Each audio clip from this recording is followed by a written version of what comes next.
What's going on, guys? TRSKSS here, and welcome back to a brand new Grand Theft Auto 5 video here on my channel today.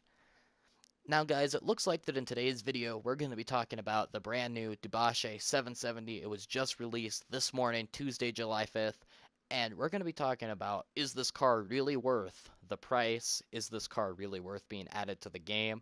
And we're going to be kind of comparing some of the stats that this car has. Anyways, guys, before we do jump into that, I want to ask you guys if it would be ever so nice to support the video with a like, because all your support helps out the channel so much, and then it helps more and more people figure out about this car and determine if they want to buy it, because not everybody in Grand Theft Auto 5 has a huge bank account bolstering at the seams full of money, with money just eating a hole throughout their wallet and pockets.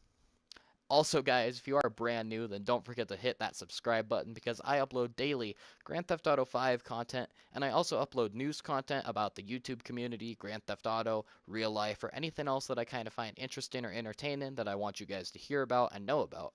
Also, I did upload two earlier videos today. One of them I customized this brand new Dewbauchee 770, and the other one I talked a little bit about Team RTN and Pro Syndicate's CSGO Lotto website and the scam that was kind of run in there. I'm not going to really say too much about that. You guys can go watch out on that video, but that video is only based on facts, so I don't want to be talking into this video about that. Anyways, guys, with all that out of the way, let's get right into the video. Alright, so as you guys can see in the background of our gameplay, you guys can see that the Dewbauchee 770 was the cheapest of the three cars that we received. And for those of you that don't remember, the three cars that we received were the X80 Proto with a whopping price of $2.7 million. But it was a pretty good car. The break-in and everything like that does look pretty good. The break-in is about the same as the Dewbauchee, but this car looks pretty good. And as you guys can see, it kind of looks like a little bit of a Batmobile. Then the other car that we received was the P-Fister 811, priced at $1.135 million, and this car was pretty nice too. I mean, it has some of the similar stats as the X80 Proto did, but the Proto itself was a little bit faster on top speed and acceleration. Now, guys, the last and final car that we received as part of this Finance and Felony week-by-week car release was this Dewbauchee 770, which was only priced for $695,000. Now, what's interesting about this is if you guys go to the settings down here, you can see that the car does have some noticeable differences in top speed and acceleration, as well as braking, but they're not too big and they're not too noticeable themselves. So we're going to be kind of talking about why is this car priced so low, and is this car really worth buying if you have an X80 Proto or if you have a P-Fister 811. So guys, this car, the Dewbauchee 770, is the one that I'm driving around in the gameplay in the background of the video. And it looks like that it's a pretty nice car. It goes pretty fast, to be honest. I don't have to hold down on the R2 button very long. I can just kind of let the car go by itself. And it goes pretty quickly, which is a nice thing about the car because that means it's perfect for races and things like that. Now, one bad outcome of the car is just like the X80 Proto and the P-Fister, it does slide a little too much. So that's one thing. You guys might want it if you want to do drifting or anything like that, but for me, I don't really fancy the cars that slide too much, but I do think that it overall is a pretty nice car. Now to go on and talk about why the car itself is priced so significantly less. So as I was talking to you guys about with the settings earlier, it does kind of seem like Rockstar made all three of these cars very close together, and with this car being the lowest one out of all three, it is a little cheaper than the other ones are. The Grody X80 Proto is, of course, the fastest car that we have in Grand Theft Auto 5, next to the Progen T20, and it also is one of the fastest and most cool looking cars that we have as well in GTA 5, because I haven't seen any car that reminded me of the Batmobile like the X80 Proto does. Then moving on to the P-Fister just has a significant less little drop in its settings as opposed to the Grotti X80 Proto, but it still seems like it's a pretty good car.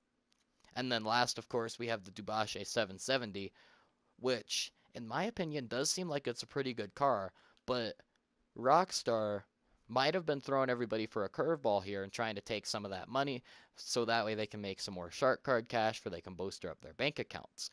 So as I was saying, all the settings are really pretty much the same. This car is the only one that has a tiny little bit of a noticeable difference with its settings, which could be why it's priced so significantly less. Now, here's my take on this car. If you guys are wondering if this car is worth it, if you guys are wondering if you want to buy a car in Grand Theft Auto 5, what car should it be? I definitely recommend getting the X80 Proto, not the Dewbauchee 770 and not the P-Fister 811. If you want to get the P-Fister, then don't buy the X80 Proto and don't buy the 770. And if you want to get the 770, then I wouldn't buy the other two cars because all three of these cars operate so close to each other, and the X80 Proto is only faster by such a small marginal amount that it doesn't make sense for you guys to buy all three cars, spend money on all the customizations, and end up wasting about $6 million in general when you could just buy one car.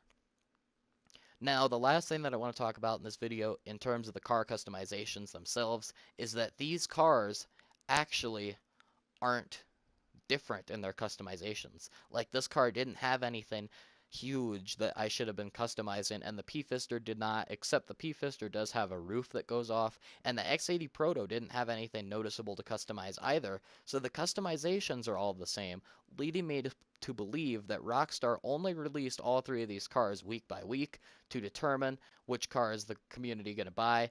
And of course, most of the community went for the X80 Proto, which by far does look the coolest.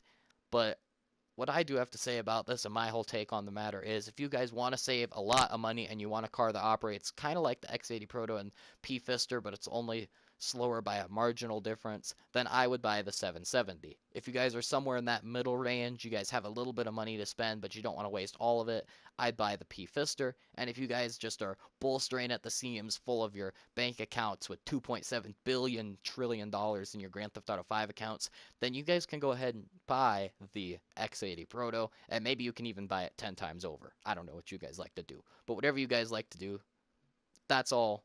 That's all up to you, but I just thought I'd make this little video so that way you guys can have a little bit of input for when you're choosing your cars so you won't waste all your money.